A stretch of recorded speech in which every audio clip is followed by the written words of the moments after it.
Okay, whenever you're ready, Emily. Okay, great. So as Charlotte said, we'll be discussing local nature recovery strategies, kind of the purpose of this group, what we'd like from this group moving forward, and as well giving a little bit of background. So just to repeat, I'm Emily Todd. I'm the Policy Officer for the Greater Lincolnshire Nature Partnership, and I cover nature strategies. And working with Lincolnshire County Council, who's the responsible authority, as well as North and North East Lincolnshire Council and Natural England to produce the LNRS. So I am the GLNP lead for the LNRS in respect to that.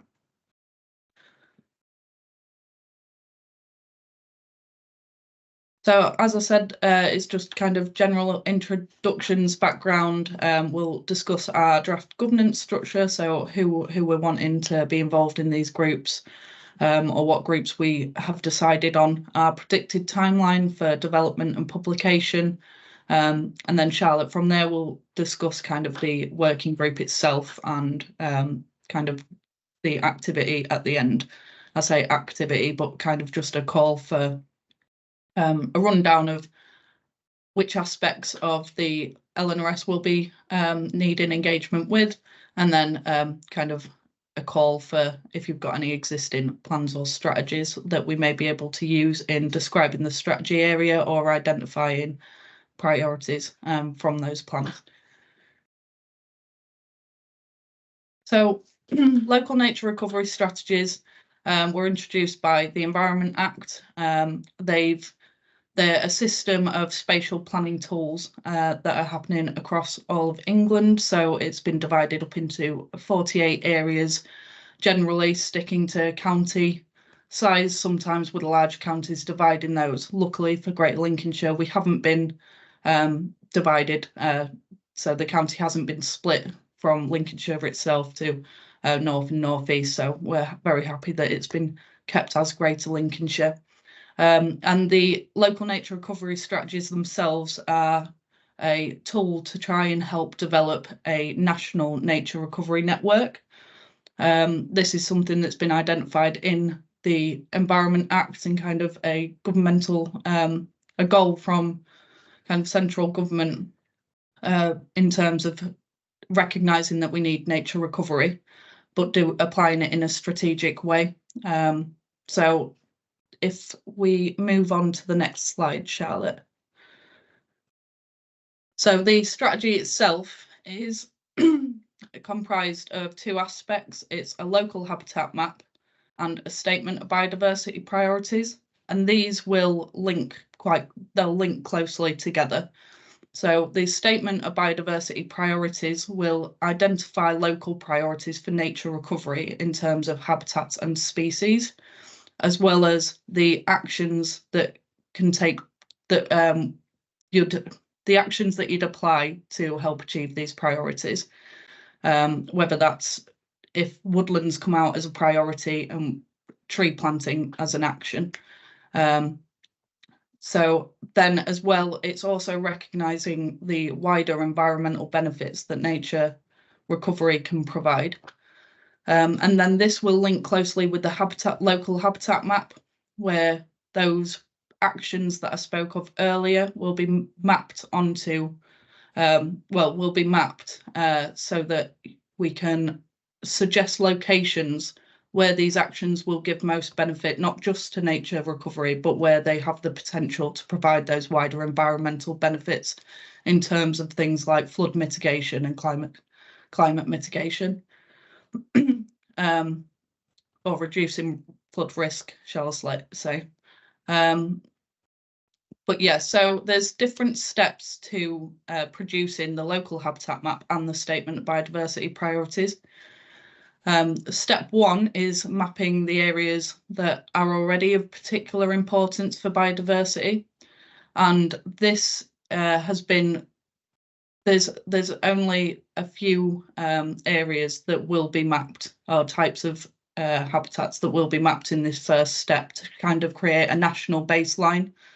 So that's any nationally designated conservation sites, local nature reserves, local wildlife sites which are recognised in planning, and as well irreplaceable habitats. And the irreplaceable habitats are those that have been identified through biodiversity net gain. So include things like salt marsh, ancient woodland, just to name a few. And then the second step, this actually comes on our next iteration of the local nature recovery strategy. So that is to map areas where actions have taken place. So like I say, for this iteration, we'll bypass step 2 and go straight to step 3. And this is describing the strategy area and its biodiversity and the opportunities that we have in Greater Lincolnshire for its recovery. Using that, we can then help to agree local priorities for nature recovery and identify the actions that will be taken so that we can fulfill those, we can achieve those priorities.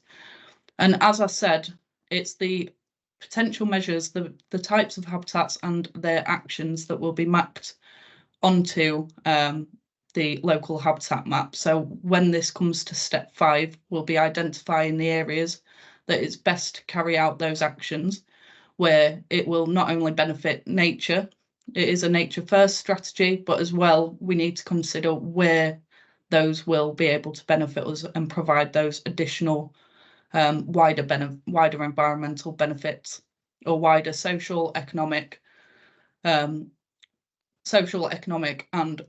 environmental benefits. So in terms of improved health and well-being and things like that, this will all tie in step 5. So that will create, as I said, the local nature recovery strategy with those 2 elements. So as I said, the government's recognised that we have that there's a need for nature recovery, not just in terms of biodiversity, but as well in providing these wider environmental benefits. So things like improving environmental quality in terms of providing clean air, clean and plentiful water, as well as, among other things, such as adapting to climate change and reducing flood risk and harm from other environmental hazards.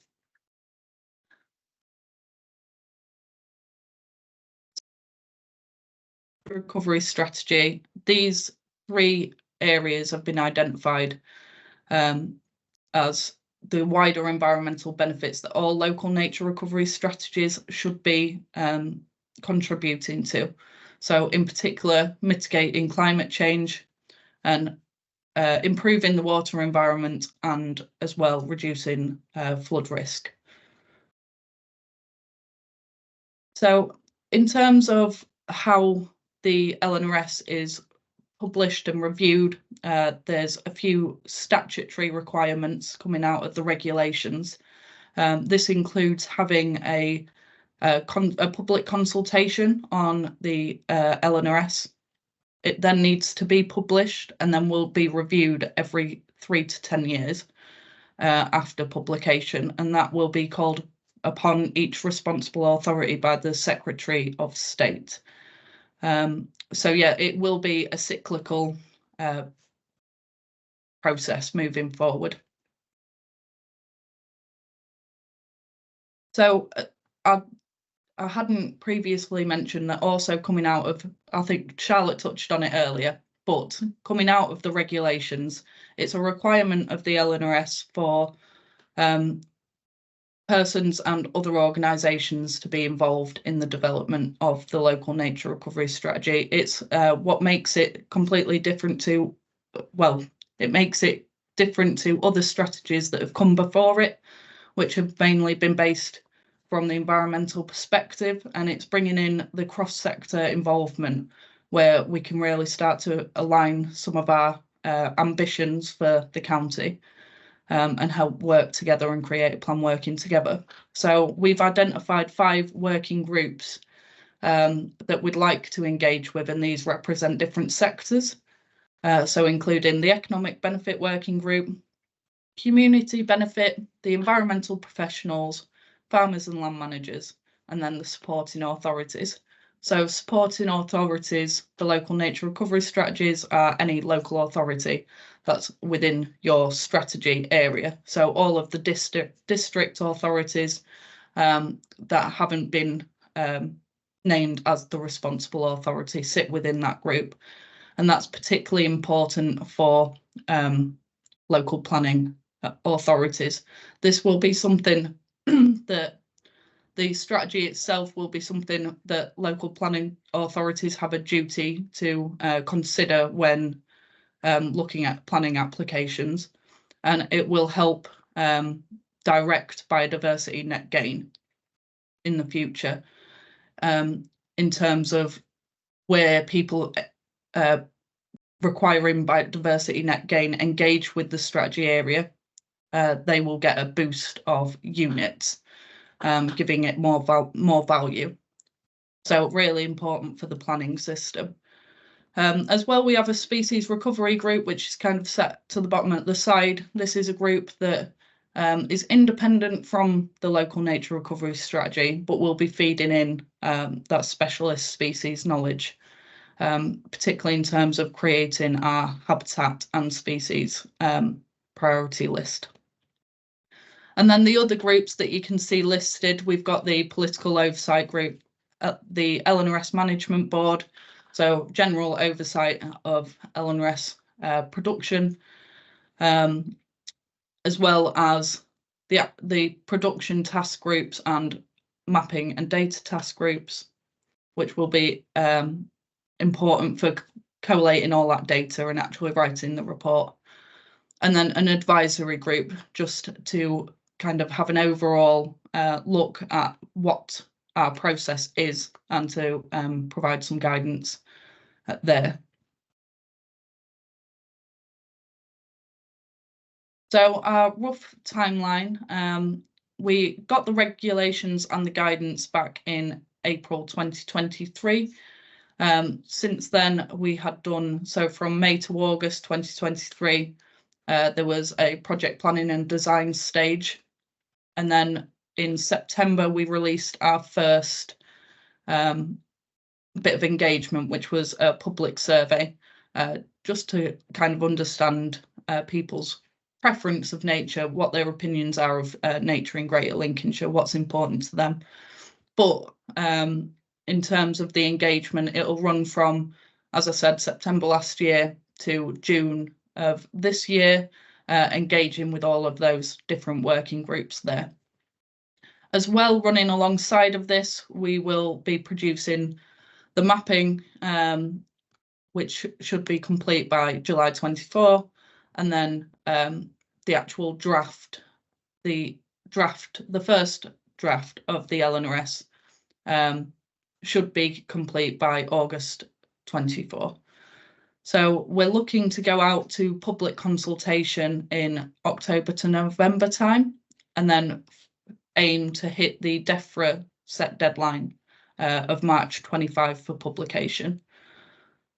So there is a big gap between the consultation and publication itself, but this is due to having to get it through the supporting authorities' approvals processes, so that this plan's adopted through the supporting authorities and local authorities. As I said, this is particularly important when it comes to planning, and kind of one of the delivery mechanisms, or the two delivery mechanisms for this that have been identified is through biodiversity net gain and that statutory biodiversity duty of all local authorities. So, as I said, needs to be adopted by the supporting authorities as well. So that's why there's such a large gap between there. And then from there, from publication, we aim to, it's the delivery and monitoring stage, basically, until our review point. So where actions have taken place, kind of keeping track of where projects are taking place, what's been achieved for those priorities already. And that feedback loop as well is really important, and will really help us with the review when that comes in 3 to 10 years' time.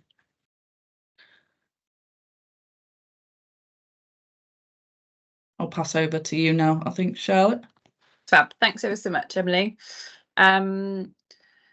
So yeah, Emily's just given you a bit of a background to the local nature recovery strategy, kind of where we are.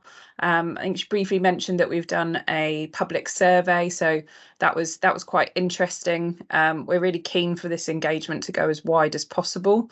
Some counties are doing public surveys, some aren't, but we were really happy that we did do one. Maybe some people have filled it in, possibly, or passed it on to other people for us as well.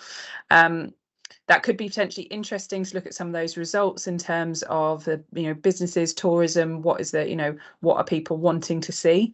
I think that was quite interesting to see what the public is thinking. We ask questions about what are their favourite places, how do they spend time in nature, what are their favourite species, those kinds of things. They're very kind of simple questions, but we really want to get a gauge of what people were thinking about over Greater Lincolnshire. And we did record that from districts as well, so if any of that information we could look at kind of sending that through to you. We got just over 1,600 responses, so we were really quite pleased with that. We put a lot of effort in to try and get as many people to fill that in as possible. So looking at this group, so we wanted to form an economic benefit working group to input into the local nature recovery strategy. I think a lot of previous plans for nature recovery and conservation work, it tends to be environmental professionals kind of talking to themselves. And I think we need to really think a lot wider and think about how nature integrates into all sorts of things, businesses and tourism and all of these other things. So these are all the people we invited to come today. So some people are here. We have had some apologies, and we, as I said, we're recording today so that we will send this out to everyone. So hopefully we can get everybody involved in this. But please do let us know if you think there's other people that could be involved in this group as well. We're very, very open to that. What we would like to ask from you as a group is to be there and kind of engage in this process and help us shape the LNRS and make sure this is, as Emily said, biodiversity first strategy, but we want to make sure this works for people and businesses as well. I think particularly things like access to nature are not great in Lincolnshire. In fact, that we're listed as being the second worst county in the country outside Greater London. So people in Lincolnshire can't access nature or don't spend time in nature in general. We're really quite low on that in comparison to other counties. And this is the sort of thing that hopefully we can get these extra benefits from this local nature recovery strategy of making sure that people are able to do that for health and well-being, for increasing tourism, all of these other benefits that go with it as well. So to start off with, things that we're working on at the moment, so we're looking at the statement of biodiversity priorities, which is basically looking at the description of the strategy area to start off. We have to lay out what is Lincolnshire like, what habitats do we have here, and also look at the challenges and opportunities that go with that. Then we'll start looking at identifying priorities, so priority habitats, priority species, and looking at those kind of wider environmental benefits. Emily was talking about climate mitigation, flood mitigation. We're also looking at our local habitat map, and kind of down the line we'd want you to have a look at that habitat map. Does it make sense? Does it make sense for some of the things that you're planning? Is this going to be helpful for you as well? Looking at the kind of format that we've put this together. At the end of this, yes, we have to produce a report, and that is what we have to give to DEFRA. It'll have snapshots of maps. It'll have these biodiversity priorities written out. It will have the suggested suggested habitats that we want to create, areas that we think that this could happen. But what we've also put together is an independent website, which we hope is going to be really, really useful to businesses and local people. So it will have all of the mapping that we've mentioned already. We will also look at kind of live mapping any projects, any new habitat creation, those kind of things as well, so we can see where things are happening, and we could have advice and other things on that website as well. We can kind of build that website to be the resource that we want it to be. The report is what we have to give to DEFRA, but the website can become much more than that, so that people in Greater Lincolnshire are actually able to use this strategy. So at the end of all of that, once we have made that draft consultation draft that Emily was talking about, for you to be able to consult on that and look through that draft as well. So a bit of a kind of timeline. What we're doing at the moment is looking at extracting priorities. So one of the things that we're going to ask you to do is, if you have any kind of green plans within your businesses, organisations, to send those over to us so that we can try and incorporate those in what we're doing.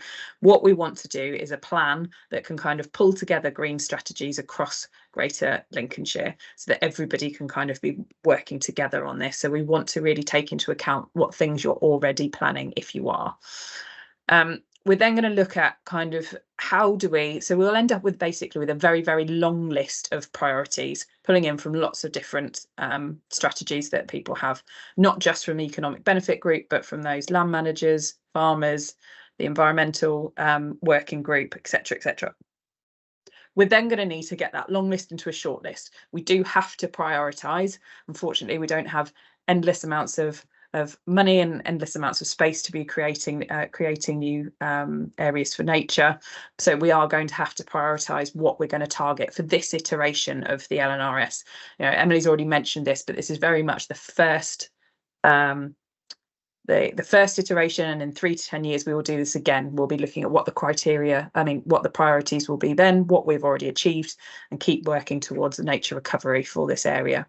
So we'll set some criteria for prioritisation, and then once we have our priorities, so what habitats and species we're going to target, we'll then look at potential measures. What are we going to do, and where could we do it? This isn't kind of prescriptive in terms of if we put something on a map, it doesn't mean it has to happen there. Obviously, this land is owned by somebody, but we're going to try and direct things into the right places across the county, right habitats, areas that will link up areas that are already important for biodiversity. At the end of all of that, we have our local habitat map, which is what we would like you to look over as well. So this is kind of where we are at the moment, mapping areas that are of particular importance to biodiversity. We've actually already done this stage. So this step 1, it's the first thing for us to kind of tick off. So we've looked at areas that are important for biodiversity. So it's national conservation sites, local nature reserves, local wildlife sites, and irreplaceable habitats. And those irreplaceable habitats are defined by as they are in biodiversity net gain. So this is what our first map looks like. We haven't asked for engagement on this map because it's really, really prescriptive. DEFRA have told us exactly what needs to be on this map. We have all that data, so we've put it all on there. The second stage of the mapping, where we're looking at potential measures and where those things could be, that will take lots and lots of engagement of what we're deciding in this county we want to see on the ground. This first map, though, as I said, very prescriptive of what we're doing. So essentially highlighted on this map, we have all of the areas that are deemed to be of importance for biodiversity.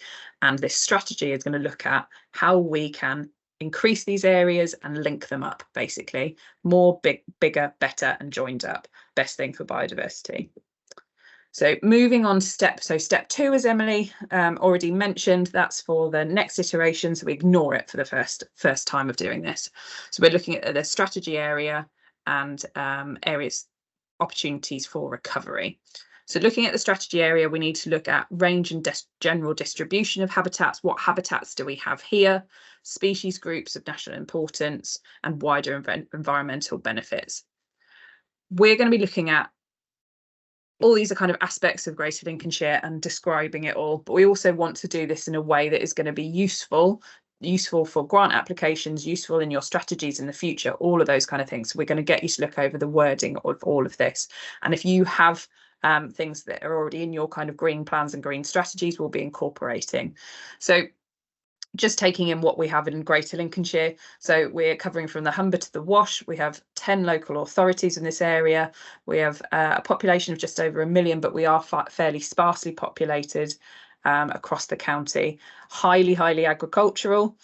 We're also bordering 7 different counties. So when we're doing this mapping, this description and thinking about how we put this together, we also have to take into account who is at our borders and thinking about the Humber and the Wash as well, making sure that this is as streamlined process as possible across to our bordering counties, that we aren't suggesting something to happen in our side of the border and on the other side of the border that someone's, we're suggesting a wetland be created and they're suggesting a woodland on the other side of the border. We want to make sure these things all fit in line with each other.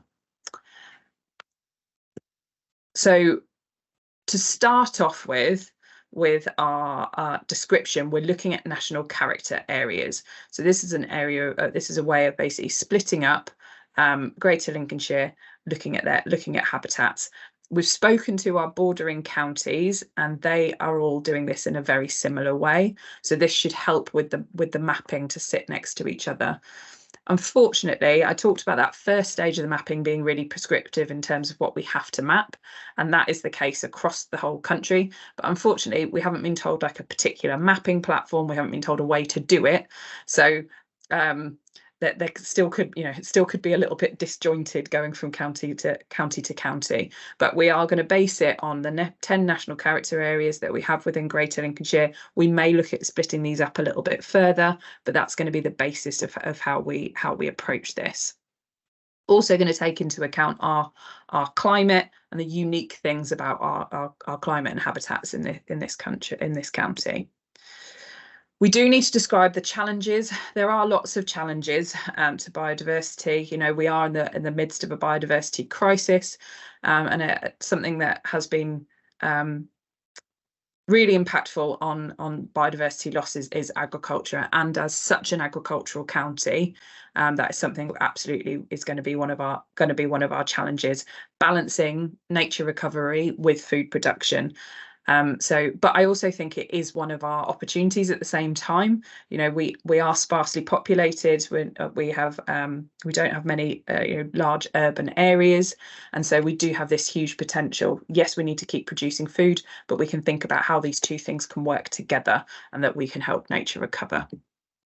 So the ultimate aim of the local nature recovery strategy is to look at all these opportunities and look at what do we see in the future in 25 years time, 30 years time. What do we see for this county? We stole this picture from the Wildlife Trust, but we thought it really kind of highlighted what we want to see.